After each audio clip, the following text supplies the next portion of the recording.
ಮಾಳ್ವಿಕಾ, ಇದನ್ನ ಕುಡಿದ್ರೆ ನಿಜಕ್ಕೂ ನಮ್ಮ ಜೀವನದ ಹಳೆ ನೆನಪುಗಳೆಲ್ಲ ನಮಗೆ ಮತ್ತೆ ನೆನಪಿಗೆ ಬರತ್ತಾ? ಇದನ್ನ ಕುಡಿಯೋದಕ್ಕೆ ನೀನು ನಿಜಕ್ಕೂ ರೆಡಿ ಆಗಿದ್ಯಾ? ಹೌದು ಅಂಬಿಕಾ, ಈ ನರಕ ಇವತ್ತು ನನಗೆ ಕಾದಿದೆ. ಇಲ್ಲಿ ಈ ದ್ರವ್ಯವನ್ನ ಕುಡಿಯೋದಕ್ಕೆ ನನ್ನಿಂದ ಮಾತ್ರ ಸಾಧ್ಯ. ಯಾಕೆಂದ್ರೆ ಈ ಪ್ರಪಂಚದಲ್ಲಿ ನನಗೆ ದೇಹ ಇದೆ, ನೀನು ಕೇವಲ ಆತ್ಮ ಅಷ್ಟೆ. ಕಣ್ಣಿಗೆ ಕಾಣಿಸದ ಆತ್ಮಗಳಿಗೆ ದ್ರವ್ಯವನ್ನ ಕುಡಿಯೋದಕ್ಕಾಗೋದಿಲ್ಲ. ಒಂದು ವೇಳೆ ಅಂಥ ಶಕ್ತಿ ಏನಾದರೂ ಆತ್ಮಗಳಿಗಿದ್ದಿದ್ರೆ ಆಗ ಖಂಡಿತವಾಗ್ಲೂ ನಾನೇ ನನ್ನ ಕೈಯಾರೆ ಅದನ್ನ ನೀನು ಕುಡಿಸ್ತಿದ್ದೆ.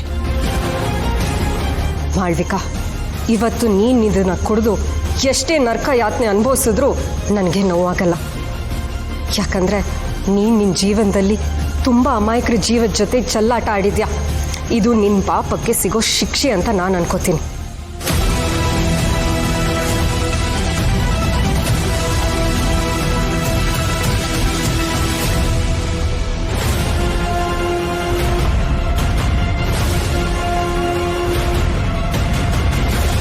ಹೌದು, ಈ ರಕ್ತಾಕ್ಷಿ ಮುಂದೆ ನಾನು ಸೋಲ್ಬಾರ್ದು.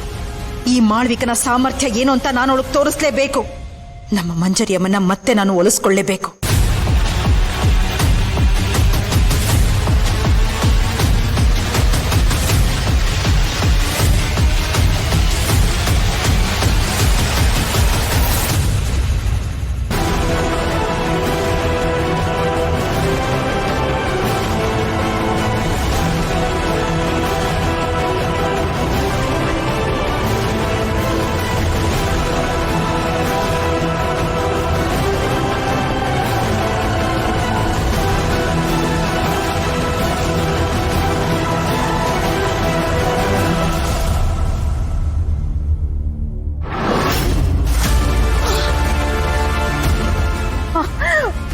ಬೆಂಕಿ ಬೆಂಕಿ, ಮೈಯೆಲ್ಲ ಉರಿತಾ ಇದೆ. ತಲೆ ತಲೆ ಸಿಡಿತಾ ಇದೆ. ಆಗ್ತಾ ಇಲ್ಲ, ಆಗ್ತಾ ಇಲ್ಲ, ನನ್ನ ತಲೆಯೆಲ್ಲ ಸಿಡಿತಾ ಇದೆ. ಆಗ್ತಾ ಇಲ್ಲ, ಉರಿ ಉರಿ, ಆಗ್ತಿಲ್ಲ, ಸುಟ್ಟೋಗ್ತದೆ.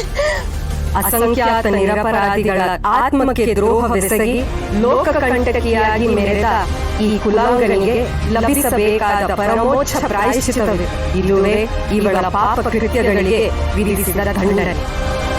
ಜೀವಿಸುವ ಕನಿಷ್ಠ ಅರ್ಹತೆಯು ಈ ಪಾತಕಿಗಿಲ್ಲ. ಇವಳ ಯಾವೊಂದು ಅಪರಾಧಕ್ಕೂ ನಮ್ಮ ಧರ್ಮಕೋಶದಲ್ಲಿ ಕ್ಷಮೆ ಎಂಬುದೇ ಇಲ್ಲ.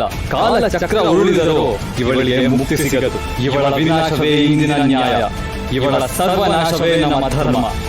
ಎಲೈ ಪಾಪಿಷ್ಠಳೆ, ನೀನು ಈ ಕ್ಷಣದಲ್ಲೇ ಮಡಿದು ಮರಳಿ 100 ಬಾರಿ ಜನ್ಮವೆತ್ತಿ ಬಂದರೂ ಸರಿ, ನಮ್ಮ ಈ ಜೀವಿತದ ಪರಮ ಉದ್ದೇಶವೇ ನಿನ್ನ ಸರ್ವನಾಶ.